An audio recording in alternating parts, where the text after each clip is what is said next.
Le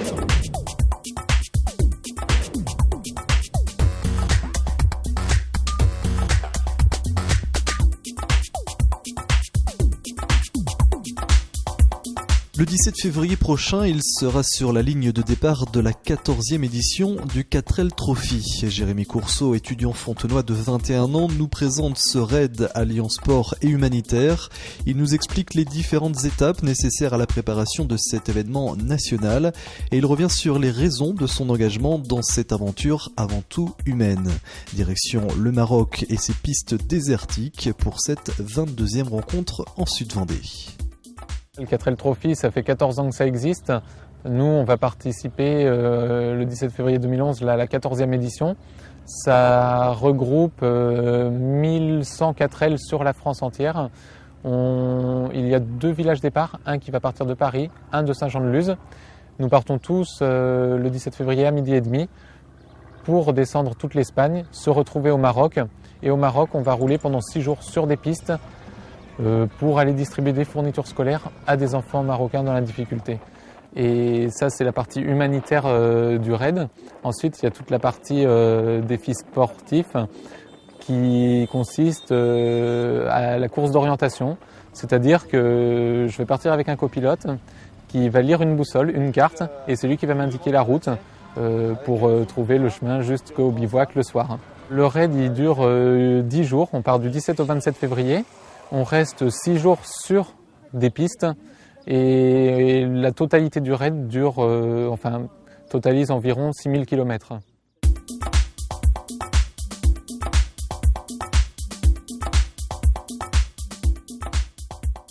La partie à laquelle je me suis intéressé le plus vite, c'est la partie sponsoring, pour pouvoir trouver un budget pour pouvoir partir. Parce que le budget, quand même, pour participer au Catrel Trophy, s'établit à 6 000 €. Dont 3 000 € d'inscription. Donc la partie budget était la plus importante et celle à s'occuper le plus rapidement. On s'était inscrit pour participer à l'édition 2010. On n'avait pas suffisamment de budget pour pouvoir partir, donc on a repoussé pour 2011. Et maintenant, c'est vrai qu'avec tous les sponsors que nous avons réussi à réunir, le budget est suffisant pour nous permettre de partir dans de bonnes conditions.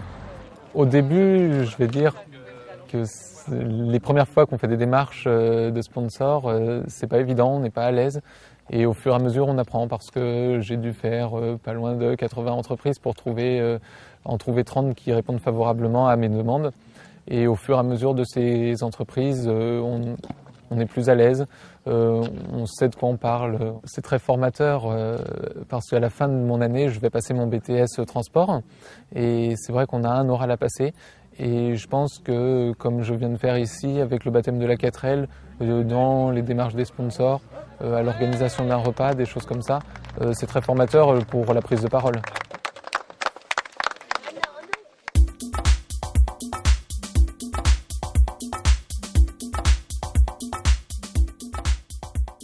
Au tout début, notre Catrel était toute blanche. On a dû la réparer. Elle était quand même en mauvais état à cause de la rouille. Donc on a dû démonter complètement la Catrel, refaire le châssis, les choses comme ça. Donc on a mis des grandes plaques de protection sous la Catrel. On peut voir, j'ai mis un grand tuyau, c'est pour l'aspiration de l'air. Devant, on peut voir un pare-buffle où bientôt il va y avoir une grille pour protéger.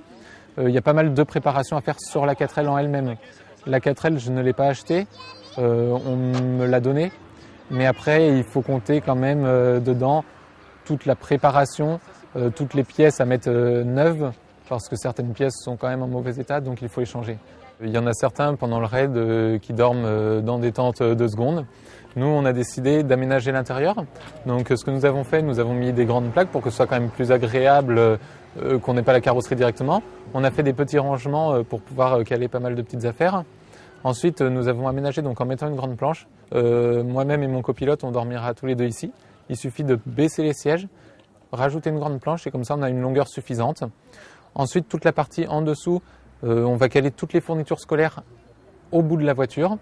Et ensuite, devant, on mettra des pièces de rechange, du matériel, des outils, du matériel pour se nourrir et des vêtements.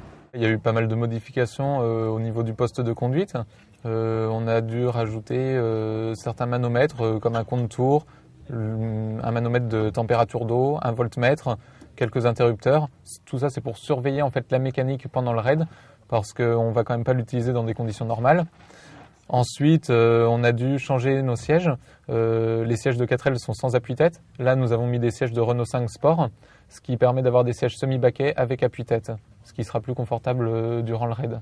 Dans toute la préparation de la 4L, c'est avec mon père, c'est vrai qu'il a énormément travaillé dessus. Voilà, même si maman est très très inquiète de me voir partir dans le désert avec une 4L, elle sait que c'est encadré, que je vais être quand même relativement en sécurité et elle m'aide beaucoup, donc elle a quand même envie que je parte. L'appréhension, je pense que c'est la peur d'oublier quelque chose le jour du départ. C'est vrai, on va partir, on va se dire mince, on a oublié tel outil, telle pièce de rechange. On verra au fur et à mesure, on se verra quand on sortira notre caisse s'il nous manque la pièce nécessaire et on essaiera de s'arranger avec d'autres équipages.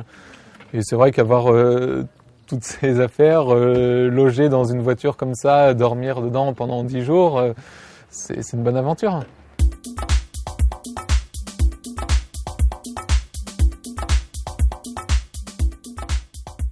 Il y a 1100 4L qui partent, on est 2 par 4L, ça veut dire qu'il y a 2200 étudiants sur les bivouacs tous les soirs.